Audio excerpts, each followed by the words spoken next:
क्या आप जानते हैं भगवान शिव मक्का में कैसे कैद हो गए? आज मैं आपको एक ऐसी कहानी सुनाने जा रहा हूँ जो समय की धुंध में कहीं छुप गई है। एक ऐसा रहस्य जिसे जानने के बाद आपका दिल कांप उठेगा और आंखों में आंसू आ जाएंगे। ये कहानी है महाकाल के महेश्वर की, उस शिव की जो आज भी मक्का की पवित्र भूमि में मौजूद है, लेकिन कैद है। नमस्कार प्यारे दर्शकों, मैं अर्जुन एक बार फिर आपका हार्दिक स्वागत करता हूं आपके अपने चैनल विद्या ज्ञान सागर में। दोस्तों, आज हम एक नई कहानी और एक नया वीडियो लेकर आपकी सेवा में उपस्थित हुए हैं। आज की कथा अत्यंत ज्ञानवर्धक और प्रेरणादायक है। कथा शुरू करने से पहले आपसे एक विनम्र निवेदन है। शास्त्रों में कहा गया है कि अधूरी छोड़ी गई कथा दुख और पाप का कारण बनती है, इसलिए इसे अंत तक अवश्य सुनें। और अगर आप अपनी माँ से सच्चा प्रेम करते हैं तो इस वीडियो को लाइक करें, हमारे चैनल को सब्सक्राइब करें और कमेंट में माँ लिखकर अपना समर्थन दें। तो आइए बिना किसी विलंब के आरंभ करते हैं आज की प्रेरणादायक कथा। बात उस समय की है जब ये पृथ्वी आज जैसी नहीं थी। त्रेता युग की स्वर्णिम धूप में जब धर्म का सूर्य आसमान के मध्य में चमक रहा था, तब सारी पृथ्वी एक ही संस्कृति, एक ही आध्यात्म से जुड़ी हुई थी। उस समय अरब की धरती आज जैसी रेतीली नहीं थी। वहां हरे भरे बगीचे लहलहाते थे, नदियां कलकल करती बहती थी और उस पावन भूमि के मध्य में स्थित था एक अद्भुत मंदिर, मक्केश्वर महादेव का मंदिर। हाँ, वही मक्का जहां आज लाखों लोग तीर्थ यात्रा करने जाते हैं। लेकिन क्या आप जानते हैं, उस स्थान का वास्तविक नाम था मक्केश्वर। ये शब्द संस्कृत से आया है मक्ष प्लस ईश्वर, यानी मोक्ष देने वाले ईश्वर। कहते हैं कि जब सृष्टि के आरंभ में धर्म की स्थापना हो रही थी तो भगवान शिव ने स्वयं इस स्थान को चुना था।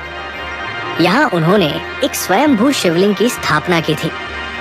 उस दिव्य लिंग की महिमा का वर्णन कैसे करूं? वो श्वेत रंग के संगमरमर जैसा था जो स्वयं प्रकाशित होता था। रात्रि के समय तो मानो आकाश का चांद पृथ्वी पर उतर आया हो। उसकी दिव्य आभा से पूरा मक्केश्वर नगर जगमगाता था और जब सुबह होती तो सूर्य की पहली किरणें उस शिवलिंग पर पड़ती तो ऐसा लगता मानो स्वयं महाकाल अपने तेज से पूरे ब्रह्मांड को आशीर्वाद दे रहे हों। उस काल में मक्केश्वर मंदिर की महिमा तीनों लोकों में फैली थी। न केवल मनुष्य बल्कि देवता, गंधर्व, किन्नर सभी यहाँ दर्शन करने आते थे। इंद्रदेव जब भी कोई महत्वपूर्ण निर्णय लेना होता तो पहले मक्केश्वर महादेव के सामने आकर प्रार्थना करते।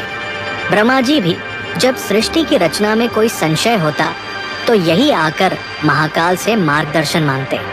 और माता पार्वती, कैसे भूल सकता हूँ उस दिव्य दृश्य को। हर पूर्णिमा की रात्रि में आदिशक्ति स्वयं यहाँ आती। उनके चरणों की मधुर ध्वनि से पूरा मक्केश्वर नगर गूंज उठता। वो दृश्य देखने लायक था।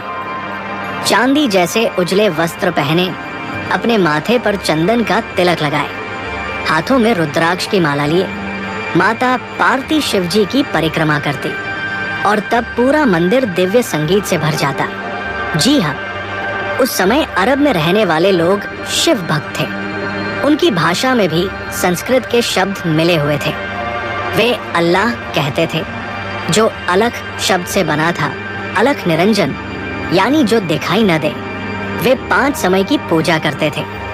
सुबह सूर्योदय के समय, दोपहर में, शाम को सूर्यास्त के वक्त, रात में और आधी रात को। ये परंपरा आज भी कहीं न कहीं दिखाई देती है।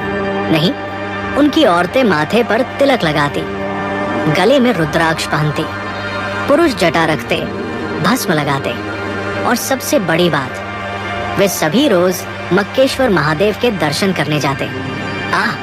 कैसा सुंदर समय था वह। धर्म, अर्थ, काम, मोक्ष चारों पुरुषार्थ संतुलन में थे। कोई धर्म के नाम पर लड़ाई नहीं, कोई वैमनस्य नहीं। सभी एक ही परमात्मा की संतान थे और सभी उसी एक की उपासना करते थे। लेकिन समय का चक्र रुकता कहाँ है। द्वापर युग का अंत होने लगा। धर्म का सूर्य धीरे धीरे अस्त होने लगा और जैसे जैसे कलयुग की छाया पृथ्वी पर पड़ने लगी, वैसे वैसे लोगों के दिलों में अज्ञान का अंधकार भरने लगा। मक्केश्वर नगर में भी परिवर्तन होने लगे।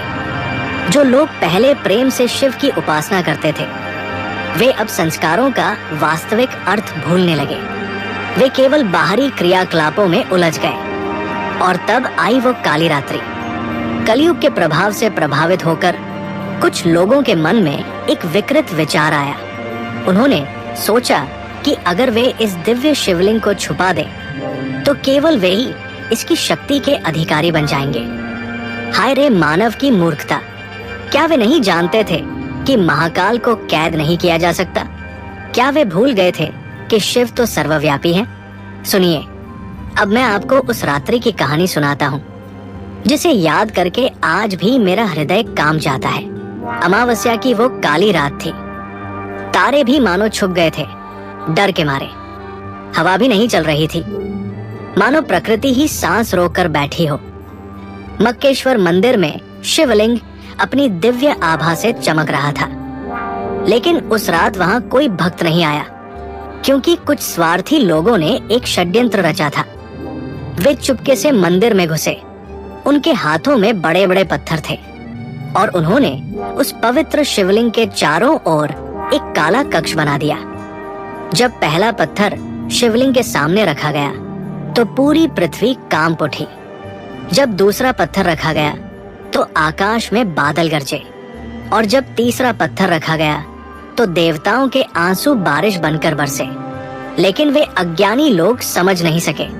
उन्होंने सोचा कि ये सब प्राकृतिक है। वे अपने काम में लगे रहे और अंत में जब उन्होंने शिवलिंग को पूरी तरह से छुपा दिया, तो एक दिव्य आवाज आसमान से आई। हे मूर्खों, तुमने जो किया है उसका फल तुम्हें और तुम्हारी आने वाली पीढ़ियों को भुगतना पड़ेगा। मैं यहाँ से जा नहीं रहा, बल्कि तुम ही मुझसे दूर हो गए हो। उस आवाज की गूंज से पूरा मक्केश्वर नगर हिल गया, लेकिन उन अंधे लोगों ने इसे भी नजरअंदाज कर दिया। उस रात्रि का दर्द कैसे बयान करूं? जब भगवान शिव को उनके ही भक्तों ने कैद कर दिया, तो स्वयं महाकाल के आंसू बहे। वे आंसू पत्थरों पर गिरे और वे पत्थर काले हो गए। आज भी वो काला पत्थर वहां मौजूद है, जो शिवजी के दर्द की निशानी है। महादेव का हृदय करुणा से भरा था। वे जानते थे कि ये सब कलयुग का प्रभाव है। उनके प्रिय भक्त अज्ञानवश ये कर रहे हैं, इसलिए उन्होंने श्राप नहीं दिया, बल्कि दया दिखाई। उन्होंने सोचा, मैं यहाँ से चला जाऊं तो ये सभी अनाथ हो जाएंगे। चलो, इनके साथ ही रहता हूँ। जब समय आएगा तो ये स्वयं ही समझ जाएंगे। और इसीलिए भगवान शिव आज भी वहाँ मौजूद है।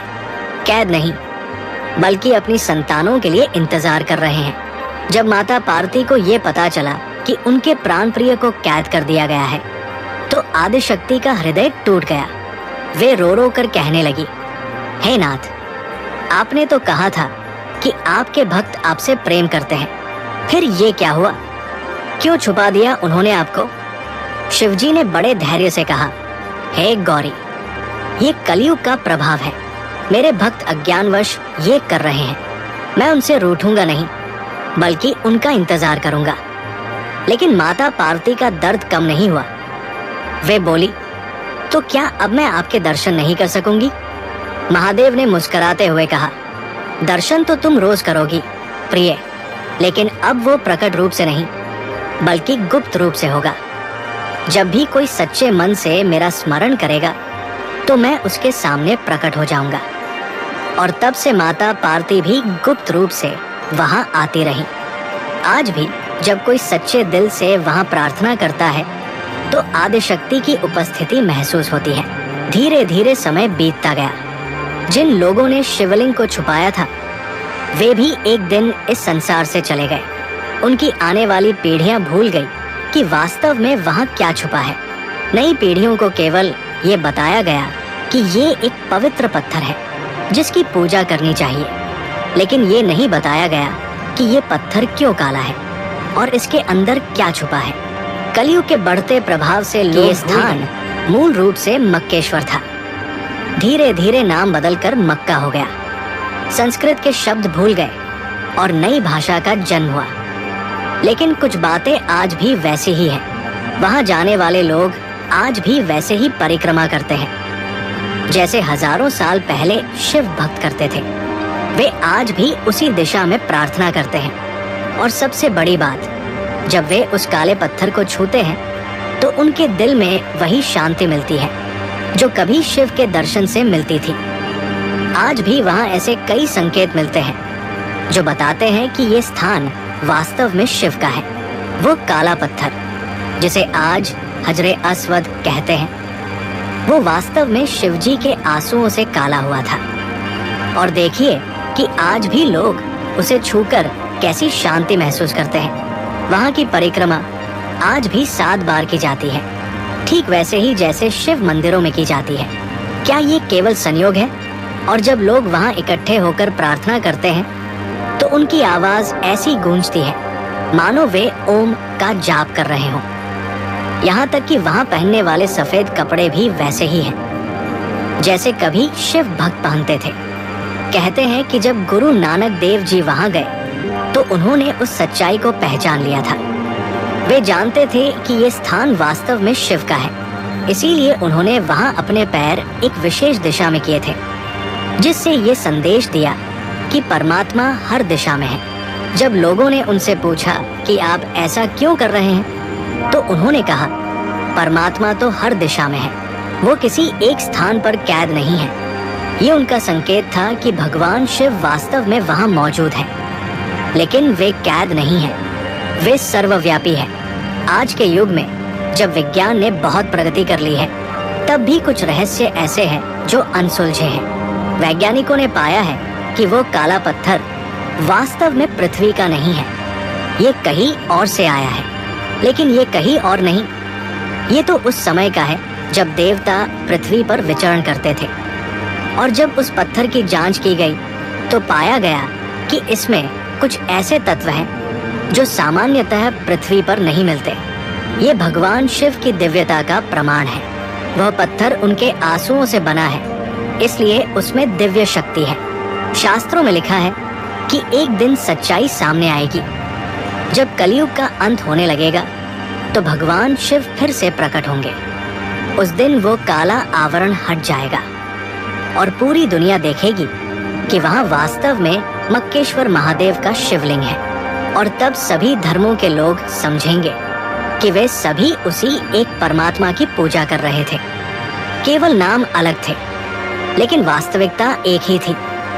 वो दिन खुशी का होगा, क्योंकि तब धर्म के नाम पर होने वाली सभी लड़ाइयाँ खत्म हो जाएंगी। सभी एक दूसरे को भाई की तरह गले लगाएंगे।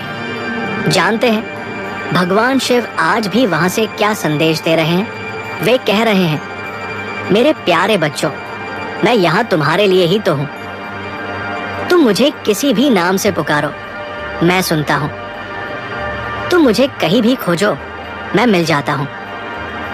मैं तुमसे नाराज नहीं हूँ कि तुमने मुझे छुपा दिया, क्योंकि मैं जानता हूँ कि ये कलयुग का प्रभाव था।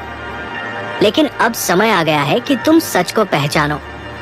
धर्म का मतलब है प्रेम, करुणा, दया। धर्म का मतलब ये नहीं है कि तुम आपस में लड़ो। मैं चाहता हूँ कि तुम सभी मिलकर इस संसार को स्वर्ग बनाओ। आज के युग में जो लोग भगवान शिव की भक्ति करते हैं, उनके लिए ये कहानी एक सबक है। ये सिखाती है कि भगवान को कैद नहीं किया जा सकता। वे सर्वव्यापी है। चाहे आप उन्हें काशी विश्वनाथ में खोजें, या केदारनाथ में, या फिर मक्केश्वर में, वे हर जगह हैं। और सबसे बड़ी बात यह है कि भगवान शिव किसी धर्म, जाति या संप्रदाय के नहीं हैं। वे पूरी मानवता के हैं। जो लोग आज मक्का जाते हैं, वे भी अपने अंदर उसी शांति को महसूस करते हैं जो कभी शिव भक्त करते थे, क्योंकि वहां आज भी महाकाल की उपस्थिति है। वे चाहते तो अपने भक्तों को श्राप दे सकते थे, वे चाहते तो क्रोध में आकर सब कुछ नष्ट कर सकते थे, लेकिन उन्होंने ऐसा नहीं किया। उन्होंने प्रेम को चुना, उन्होंने क्षमा को चुना, उन्होंने धैर्य को चुना। और आज भी वे वहां प्रेम से इंतजार कर रहे हैं कि कब उनकी संतानें सच को पहचानेंगी। ये बताती है कि सभी धर्म, सभी मार्ग उसी एक परमात्मा तक जाते हैं। चाहे आप उन्हें शिव कहें या अल्लाह या गॉड या वाहेगुरु, वो एक ही है। मक्का में छुपे हुए मक्केश्वर महादेव इस बात के प्रमाण है कि धर्म बांटता नहीं, जोड़ता है। जब वो दिन आएगा जब सच्चाई सामने आएगी, तो माता पार्वती भी प्रकट रूप से वहां आएंगी। वे अपने प्राणप्रिय शिवजी को कैद से मुक्त देखकर खुशी से नाच उठेंगी और तब वहां फिर से वैसा ही दिव्य वातावरण होगा जैसा कभी त्रेता युग में था। देवता, गंधर्व, किन्नर सभी आकर उत्सव मनाएंगे। पूरा ब्रह्मांड खुशी से झूम उठेगा और उस दिन सभी धर्मों के लोग एक साथ मिलकर भगवान शिव का अभिषेक करेंगे। लेकिन आपको इंतजार करने की जरूरत नहीं है। भगवान शिव आज भी आपके साथ है। जब आप सच्चे मन से उनका स्मरण करते हैं तो वे आपके हृदय में प्रकट हो जाते हैं। जब आप दूसरों के साथ प्रेम और करुणा से पेश आते हैं तो वे आपके कर्मों में दिखाई देते हैं। मक्का हो या काशी, केदार हो या कैलाश, भगवान शिव हर जगह हैं। आपको बस सच्चे मन से उन्हें पुकारना है और जब आप उन्हें पुकारेंगे तो वे जरूर आएंगे, क्योंकि वे अपने भक्तों को कभी निराश नहीं करते। इस कहानी को सुनने के बाद आपका दिल भी भर आया होगा, आंखों में आंसू आए होंगे। ये आंसू उसी प्रेम के हैं जो हर मनुष्य के दिल में परमात्मा के लिए है, चाहे वो उसे किसी भी नाम से पुकारे। भगवान शिव आज भी आपसे कह रहे हैं, मेरे प्यारे बच्चे, मैं तुमसे प्रेम करता हूँ, तुम मुझसे प्रेम करो। लेकिन सबसे बड़ी बात, आपस में भी प्रेम करो। धर्म के नाम पर मत लड़ो, जाति के नाम पर मत बंटो, क्योंकि तुम सब मेरी ही संतान हो। और जब तुम सब एक साथ मिलकर प्रेम से रहोगे तो मैं फिर से प्रकट रूप में तुम्हारे बीच आऊंगा। ये कहानी केवल कहानी नहीं है, ये सच्चाई है, ये इतिहास है, ये भविष्य की भविष्यवाणी है। मक्का में छुपे हुए मक्केश्वर महादेव आज भी वहाँ हैं। वे आपका इंतजार कर रहे हैं, न केवल वहाँ जाने का, बल्कि अपने दिल में उन्हें बसाने का। जब भी आप किसी मुश्किल में हो तो उन्हें याद करिए। जब भी आपका मन दुखी हो तो उनसे प्रार्थना करिए, वे जरूर सुनेंगे। और सबसे बड़ी बात, जब भी आप किसी और धर्म के व्यक्ति से मिले तो याद रखिए कि वो भी उसी परमात्मा की संतान है। उससे प्रेम करिए, क्योंकि जब तक हम सब एक नहीं होंगे तब तक भगवान शिव को मुक्ति नहीं मिलेगी। वे हमारा इंतजार कर रहे हैं। हर हर महादेव। ओम नमः शिवाय। प्यारे भक्तों, हमें आशा है कि ये कथा आपके जीवन में सकारात्मक बदलाव लेकर आई होगी।